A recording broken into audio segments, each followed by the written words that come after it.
To Leadership Satsang, thank you so much for joining in. I'm your leadership coach, Yukti Kapoor Mehndiratta, welcoming you to yet another insightful session in the space of leadership and spirituality. Today, we're going to talk about a very, very important skill, and that is public speaking.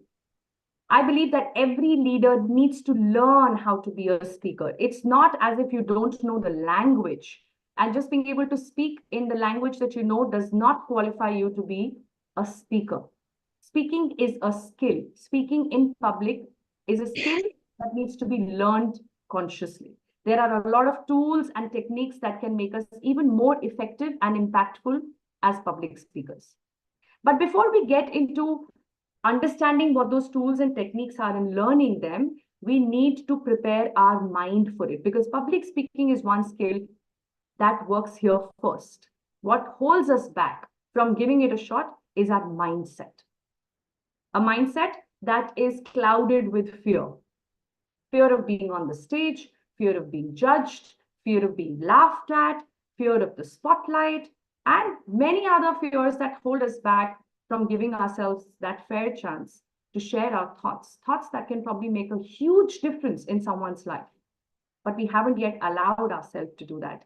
And by the end of our satsang today, I hope and pray that you find that courage as you hear me speak to our guest today, who is also a public speaker. And with her, I want to share my own experiences of how I have been able to overcome stage fright in my life. And it was quite a serious one at that. Okay, it's this big fear of being in public after a big failure that created that fear. So we'll talk more on that when we're able to first bring ourselves into this moment completely. So as always, let us chant and bring ourselves into this moment and forget about everything else that's happened before now and everything else that's about to happen after the next 30 minutes, so that we can take the most from our time together. So may I request you to please find a comfortable place to sit. Keep your spine straight, shoulders relaxed, and gently close your eyes.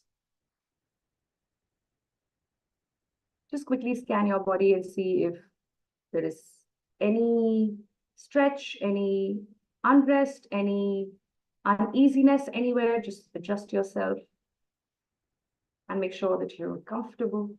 And take a nice deep breath in, out. And as we breathe in again, we will start the Om chant, which we will do 5 times. And I would like you to do this with me in your space. So if you can chant loudly, if your environment allows you to, then please do that, so that you can feel the vibrations of the chant. Om is the most universal, most powerful chant, which has no religious connotation. It's a combination of 3 syllables, A, O, M. And you know that you're doing it the right way when you're able to feel the vibrations of the chant, not just till here, but till your solar plexus below your chest. If you're able to feel the vibrations within you from here till your solar plexus, you know that you're doing it the right way. So when you say of Om, instead of throwing the voice out, see if you can swallow it in. So let me show you this part so that you can practice it with me as we chant today. So instead of saying which gives vibrations only in the mouth or maybe at best till here, see if you can swallow the voice. How would you do that? You will say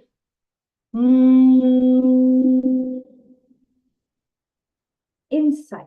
And then you will be able to feel the vibrations till your solar, till below your chest. You feel your hand there. You put your hand there, you can sense it. And that's when you know that you're doing it the right way. And when you increase these vibrations within your body, you're also able to elevate the energy field around you. And that is the whole intention of chanting. So let's do that and also use it to come into this present moment completely. Close your eyes. Take a nice deep breath in. And let's chant together.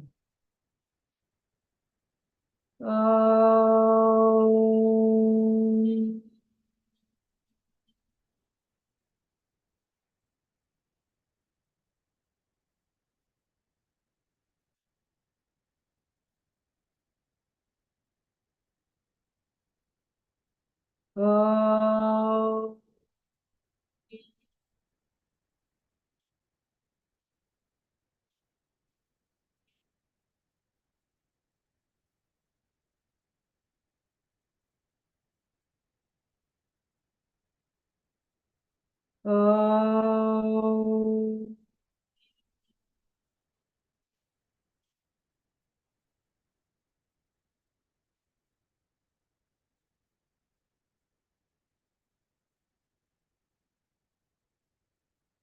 Oh.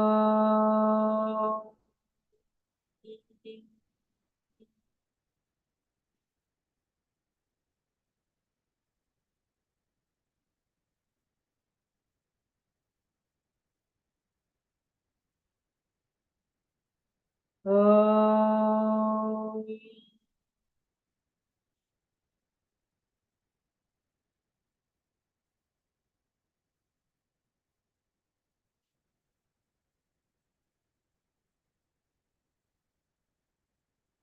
Shanti, shanti,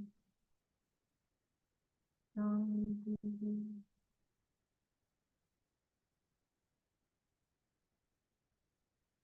And whenever you're ready, just rub your palms together. So you can feel the warmth and place them gently on your eyes, the ears, the face, the neck, and your entire body, and slowly come back.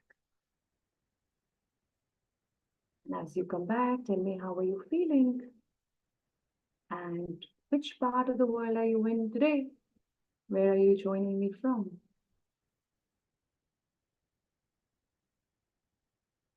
Have you interact with me and also shared how are you feeling in this moment? Are you bringing chanting as a practice in your life? Because if you are, then you will have a lot more present moments than we are present to. You see, before we realize, the moment just goes away. So the more you practice being in the moment, the more there is to live, the more life there is to enjoy. And only then will all these skills and everything else will make sense, right? We're not machines, we're humans, which means what? We have the capacity to experience as much we have the ability to learn. But we keep learning, but we never stop experiencing life. In fact, we have the ability to even refine our experiences, improve these experiences, and take them to the next level. And that's what I want to do with your public speaking skills today. So join me to welcome our guest, Tanvi Bhatt. Tanvi, can we please have you on the screen? Hi, evening. Clap for Tanvi and welcome her to Leadership Satsang. Thank you so much for joining in, Tanvi, and a very, very warm welcome to you. Thank you so much for hosting me. It's so nice to see what you're doing. And I've always loved the way you infuse spirituality in the work that you do. It so deeply resonates with the way I live my life and journey of leadership as well. So thank you for being such a beautiful voice for all of us. Thank you, Tanvi. I do want to let my audience know that we have the best person I could think of for this conversation today.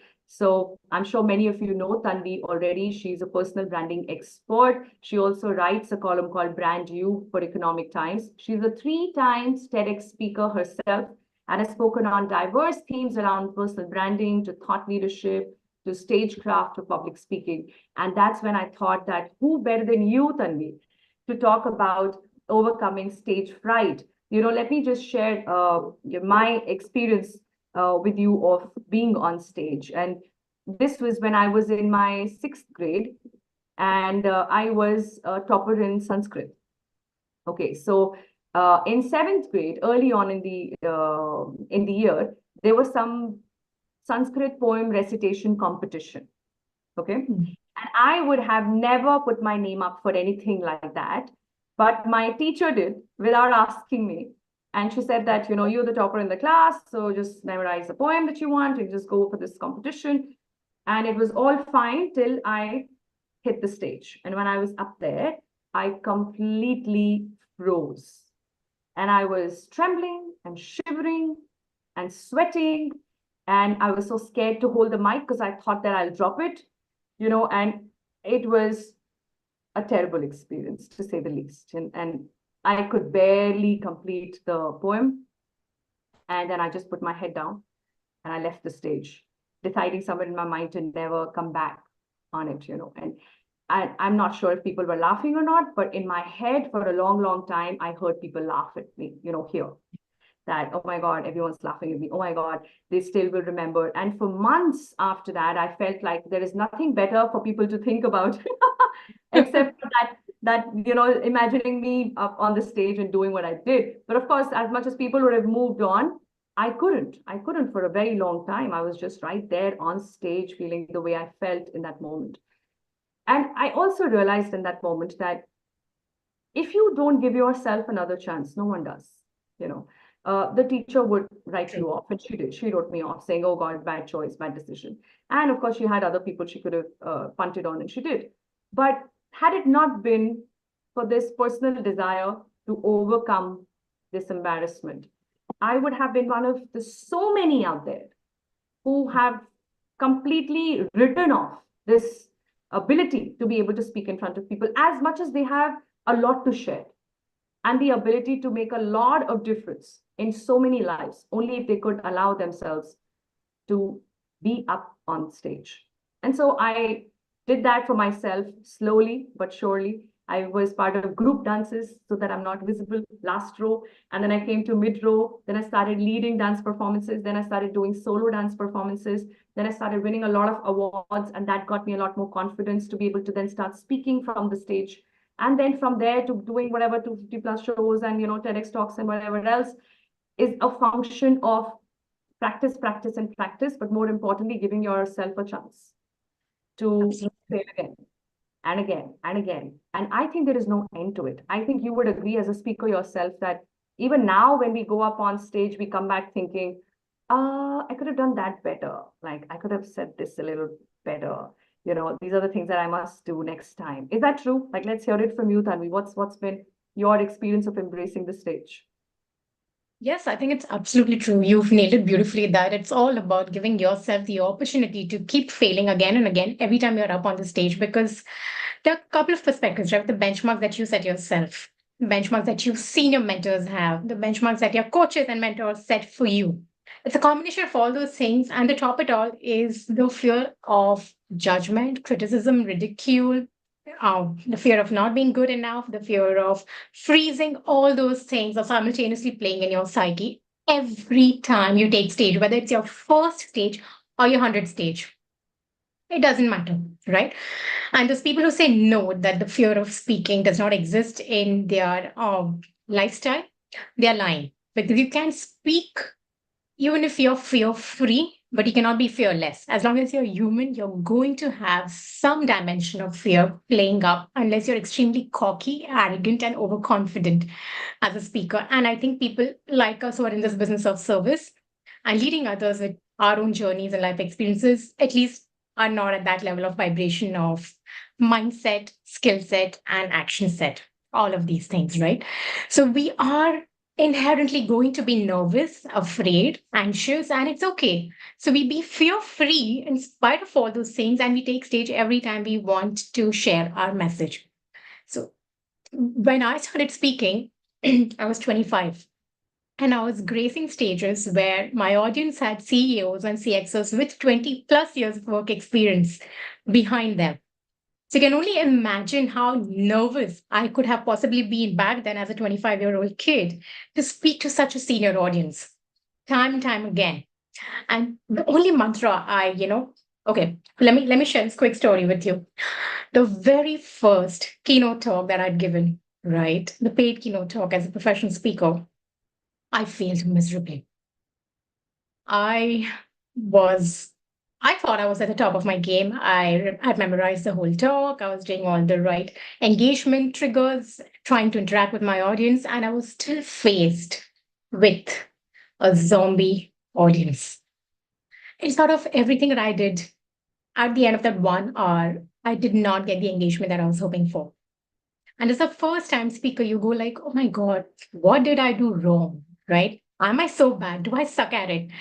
Is it that I don't know enough? Is it that people are seeing through me? Then the imposter syndrome also kicks in, especially as a woman and a young woman leader, that too.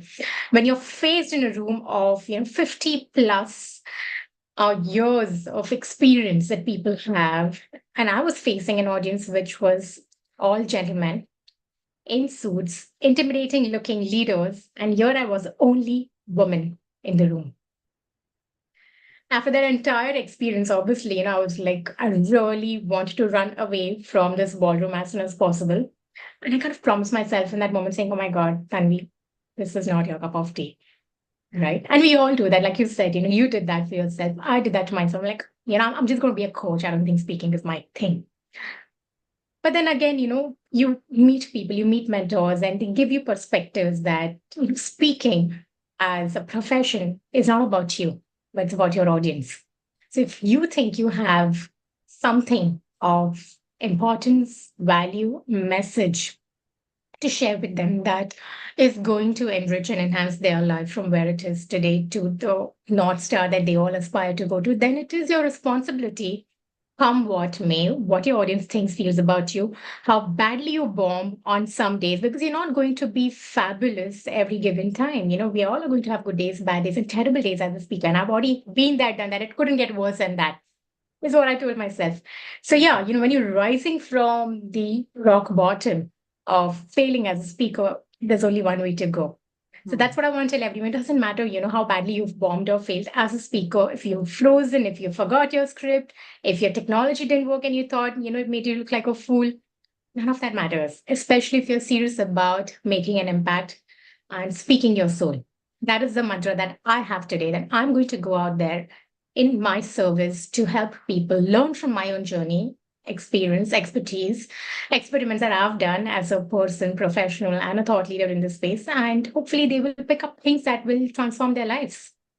Absolutely, absolutely. Thank you so much for sharing a story so close to your heart. And I know that you're doing this with the intention to encourage the audience right here, people who've joined us live and many others who will hear us out later on, that you need to give yourself a chance. You need to allow yourself to fail. Because if you don't fail, you don't learn. And it's not just a fancy quote, it's just how it is. There is no way to learn if you don't fail. And that's how we've learned anything we've learned in our life, right? We failed writing ABC miserably early on in life till we got it right. And then we started graduating to the next level of learning. And public speaking or any other skill in the space of leadership is no different. It's not at all any different from anything that we've ever learned. Having said that, I also see a lot of people taking audience's time for granted. Like if you've got the opportunity to hold the mic, does not mean that you make it all about you. And as much as people hear, and you said it as well, that it's about the audience. Very easily, sometimes people forget that bit, and they just make it all about themselves. I, me, myself, and how awesome I am. And I just kind of wonder, sitting in the audience, looking at such people, that it's that 1 hour of my life that I decided to sit here and invest in this speech, and I'm not going to get this time back. Right? Yeah. So that in itself is a huge responsibility on a speaker to justify the time that anybody is investing in listening to you instead of doing something better with their time. So what is it that you would like to share as a tip or a technique that can help speakers to be mindful of the fact that they are there to add value, which means that there is something that goes behind planning that value. It's not just something that comes to your mind when you're there. So what are some of the ways in which you think speakers could be more mindful of doing justice to the time that audience has decided to spend with you? Another lesson which I learned the hard way. Okay, I think as experts, we all want to showcase how much we know. Correct. And that's what most of the speakers end up doing, who are subject matter experts, because they want to cramp in so much information in that 1 hour, which not only overwhelms the audience because the audience is not at your level of expertise to begin with. Correct. So you need to understand that the more you squeeze your information in, the more you squeeze your audience out. So that's the most important tip and mindset to have, that when you're speaking on a stage as an expert and bringing about a brand new perspective, philosophy, or a thought process to the forum, you have to first learn to earn the trust of the audience. And that is not going to happen by you flaunting your knowledge and expertise. I'm sharing this very candidly because I've been there, done that. I thought I knew something about my topic, my industry so well that I wanted to showcase how much of deep expertise I have gathered in that industry. And it never worked for me. I did that for the longest time, the first 3 to 4 years of being in the industry, because I didn't know better. Right? I thought I have to showcase everything I know about this. Only then people will take me seriously. And of course, a young woman, leader, speaker, entrepreneur, I had to be taken seriously. That was my obsession. So I really wanted to squeeze in so much. And in my head, it was like, oh, I'm not overwhelming them. I'm giving them value and I'm giving them value and I'm giving them values. But we need to realize that there's a limited amount of processing that can happen in that 1 hour with your audience. So what now I do differently is that only once I feel that I've earned that trust and I've built that connection with my audience, I'm going to give them incremental value that is going to be resonating with them in that 1 hour, that will have them reflect and process that information so that they're able to connect with a new perspective. Because as a speaker, you're not sharing information. And it's the biggest mistake we make as speakers, which is why the audience shuts off. We overload them with information and data points. We don't resonate with them. We don't have them reflect. And we don't give them something to go and act upon in their lives. These 3 things, if a speaker is able to do today, that is when it's going to open up the door in the audience's mind and heart space to follow the speaker outside of that stage and the ballroom and continue the journey, because no speaker can change the life of the audience in 1 hour. Right? True. Regardless of what value you're bringing on the table. So resonate and reflect with your audience first to earn their trust. Well said. And that is what requires some preparation.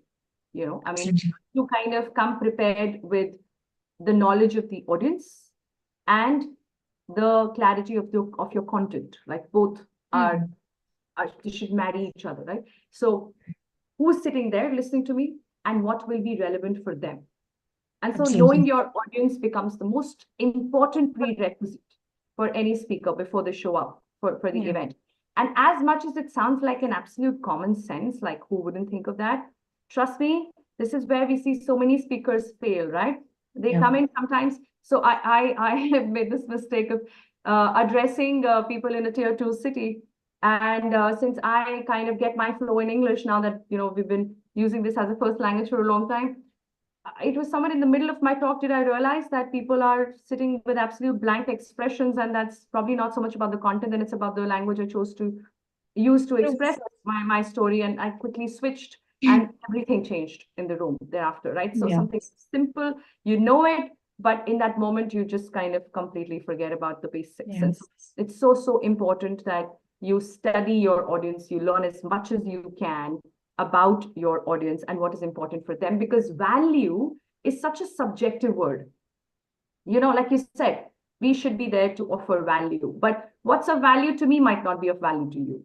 So now, how do I know what's of value to these 1,000 people there? There are 1,000 people in the room. Now, how do I figure out like what's of value? This is where homework comes in, right? Talking to the organizers or finding out as much as you can about who's joining in and why, what is the event all about.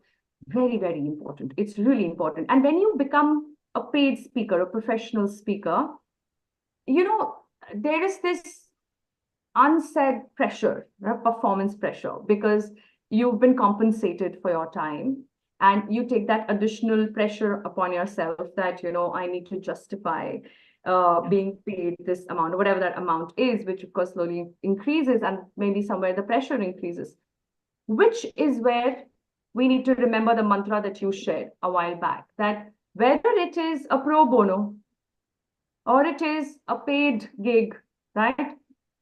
You are there only to serve your audience.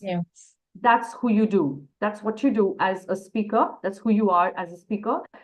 Being paid for it doesn't change anything. So the moment you paid for it, you kind of feel that compulsion to share more, trying to justify that, I'm worthy of this amount or whatever. And I think that's where you need to remember that public speaking is not a performance. It's a service. It's an act of service. And you can only serve if there is something to serve with. And if people on the other side are willing and looking forward to that kind of service, and hence knowing the audience becomes so important. And if knowledge is power, as they say, And for speakers, Yes. I think the most important knowledge is not your content, because you're already on top of it, and probably that's why you will even get such an opportunity, but it's more about knowledge of the audience. So, Absolutely. So beautifully said, right? For speakers, it's not about content, it's about the connect, is what I feel. And more speakers make this mistake than ever before, because today I think it's so easy to be a speaker, right? You put yourself on any platform that is available to you and you will call yourself a speaker. The easiest thing today to become in the industry is a speaker and a coach, I feel. yeah. And that is where the quality of your speakership, of your art, of your ability to connect with your audience, not with your content, but with context, is more important than ever, because how are you standing out as a leader and a thought leader in your industry? It's only going to be with content, context, and the ability to connect with the audience. And that's an Absolutely. art that's learned over time, right? So we were speaking earlier backstage about what is that people need today to transcend their fear of public speaking. So I would say that there are three things every speaker, it doesn't matter if you're a professional speaker or not, right? You need to have three things: the right mindset for speechcraft, what you're going to talk. And it's Mm. not because you speak, we all speak, right? You Yeah. can speak, you can go on the stage and speak. There is a mindset that is required for you to master the art of writing your speeches, writing your talks, whether it's keynote, whether it's a town hall, whether it's online, offline, boardrooms, wherever it is as a leader that you're asked to speak your mind. What you say is more important than how you say it when you're starting out. When Mm. you're starting out, over a period of time, how you say it becomes more important than what you say, also. Mm. Correct? And when I'm saying how you say and what you say, I'm actually talking about content and body language, two aspects. Mm. Naturally. So your speech craft is extremely important. How you're crafting your entire talk that has all elements of connecting with different kinds of audiences. There's humor, there is context, there are stories, there are examples, there are facts, there are figures. Everything that makes a typical, masala Bollywood movie, as you would say, have to be there in your speech, because people connect with different elements of a speech. Ethos, pathos, logos is what we know, how we connect with content, how we process information, and how we get influenced, right? Speechcraft is extremely important. You cannot transcend speechcraft and directly go on delivery and performance, because if your content is not solid to connect with different kinds of influenceable capabilities of your audience, you're going to miss your audience. Next, I'm going to talk about voice craft, is how you deliver.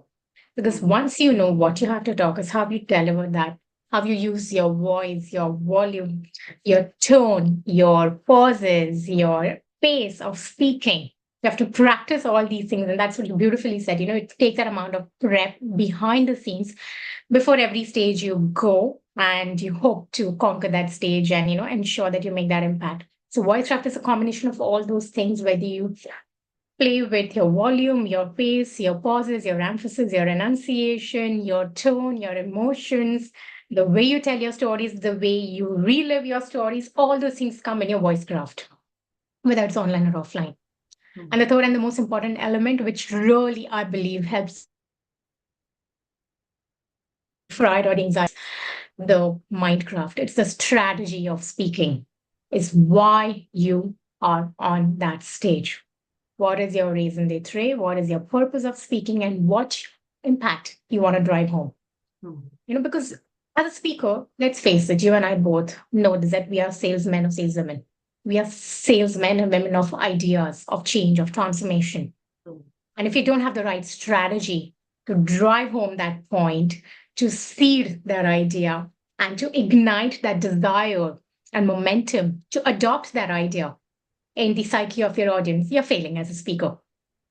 The True. strategy on what you want your audience to do, how you want them to take the next step, how you want them to take the next step after the next step, and continue following you in this journey to the promised land, to their North Star, where you are telling them that I will take you there. I've been there, done that. And it will follow you in your footsteps.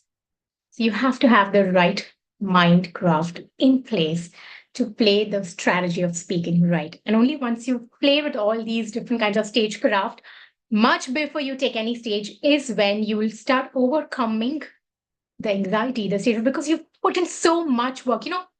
I've never said this before, but it just came to me.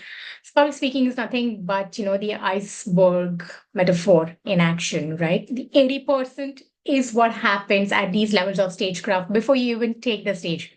And that 20% is where you demonstrate how well you know your subject, how committed you are to serving the audience, and how you will continue the journey of leading them. Absolutely. So beautifully said, Tanvi. Thank you so much for adding so much clarity when you talked about getting your speech right, getting your voice right, getting your strategy right, and ensuring that this 80% work is done well so that that 20% shows up on the stage when you're there, the tip of the iceberg, which makes it look very easy. You look at people and you say, this is easy. And you kind of go backstage and see how much time and practice it takes for you to make it look easy. But having said that, I really do want to give like a double thumbs up to every single leader out there who will probably find a little more motivation and courage to pick up public speaking as a skill that they need to learn consciously. There is a lot of learning that can be picked, and that's what you talked about in the 3 points that you mentioned. Yeah. But the most important thing, like what we started with, is it's something that we should conclude with as well, as the mindset. It's all here first, right? So there is a mantra that I share with people when I take them through my 12-week public speaking program, okay? And that is a mantra that changed my life, that made me come back on stage. And that is, it's a mantra that I call as PS is PS, okay? So public speaking is people service. Oh, beautiful. Actually, just got to remember that, which is what we've talked about as well, that you are there to serve. It's not about you, it's about them. And the more you make it about you, the more you feel judged. And the more judged you feel, the more conscious you will be, you will lose your confidence. That's when you go blank, that's when you go numb, that's when you shiver, that's when you lose the plot, right? The whole idea is for you to be up on stage because there is something that you can share. And that's why somebody invited you up on stage. And usually we go up only by invitation. That's how it works usually. So obviously there is someone out there who believes that you have something to share. Now, after that, it's your responsibility to remember that you're there to share and serve. And it's an equal responsibility to keep improving this craft of being able to share in such a manner that the message stays with the audience. Hence, the whole learning piece comes in. Now, this is where it all comes in, right? Why you're wanting to learn is not to kind of become a superstar, rock star, and it's not for another, feather in your cap. It's about ensuring that whatever I'm saying is of such value that it must stay with the audience. So they bring it to practice. And for that to happen, some learning needs to take place, right? That's the whole reason why you would want to spend those hours backstage, under the water, as you said, to learn and learn and learn. And then when you're ready, you rise. Absolutely. So on that note, let us together invite all these lovely people here, all the leaders here, to the conclave that we have planned on 23rd of this month, 23rd of December. This is in HDIL Caledonia building. Many of you might be aware it's in Andheri East, Mumbai. We'll be sharing the details with you. It's offline because there's nothing better than meeting people for real, right? So you're going to be there, Tanvi's going to be there, I'm going to be there. We'll have Subramaniam, who's also another jury member with Tanvi, and we have some speakers who will be taking up the stage. These are people who have consciously learned public speaking for 12 weeks. And they're going to not only bring that learning to practice, they will also take this opportunity to share with you what they have learned about public speaking so that you can take back a lot of learning from this session. So it's not just a speaking conclave. I would like you all to consider this as a workshop. So it's a high tea event from 3 to 7 in the evening. And I would love to meet you all. Tanvi, I'm sure, would love to meet you as well. Yes. And we'll be there. We'll be there to share whatever little we know about being a speaker with those on the stage and those in the room with us at the event. So I humbly and warmly invite all of you to join us for this public speaking conclave. We will share the details in the same event description so that you can click on the link and register yourself. So I hope to see you all there. Thank you so much, Tanvi, once again, for being a part of this mission I'm on to make my leaders better speakers. Yeah. With your skill and your understanding, I'm looking forward to some more insights from you at the conclave, when we will have more speakers up in action. And as they tell us about what they have learned, let's keep adding a lot more insights and encourage more and more people to grab that stage because they must. Absolutely. Thank you so much. And I also would love to invite everyone, who's tuned in today to come and join us on 23rd, because it's an amazing event, not just to see the transformation that Yukti can help you bring through her journey of being your speaking coach, but, to learn from the collective experience of Yukti, myself, and Subramaniam, who is a brilliant speaker as well. I've seen him in action. And based on what I shared with you all today, I would love to, since Yukti said it's a workshop model that she has designed, share the mindset of public speaking. There are two things in public speaking: mindset and skill set. We touch a little bit on skill sets today, but mindset is something that I call the self concept. Only when a speaker is able to transcend their self concept, which is actually an acronym over here, Yukti, which I'm obsessed about, because SELF over here stands for your social shame, your ego, your self imposed limits, and your fears of failure, judgment, ridicule, whatever it is. And only when you play with these elements of your mindset and you're able to transcend them can you begin your journey of truly being a speaker who's in service. So I'll share a little bit about how I've done that during the conclave on 23rd and share some insights and exercises with everyone to do it for themselves in their journeys, because only when you're able to take care of your mindset first, the skill set is easier to inculcate and practice. Absolutely. Very well said. And I couldn't have agreed more. Thank you so much, Tanvi. We have speakers coming from every part of the country. We have people joining in at the event from every part of the country. It's selected few who are invited. And the invitation is always extended to my Satsang audience, because I do value their time and their presence here for every session, every single week. So I will see you next week with some more insight in the space of leadership and spirituality. And in the meantime, let's continue learning a little more about public speaking through this conclave. Hope to see you there. Thank you so much. Thanks, Tanvi, once again for joining me. My pleasure. All right. I'll see you soon. Thanks, Yukti. Thank you. Thank you. God bless you all. Thank you.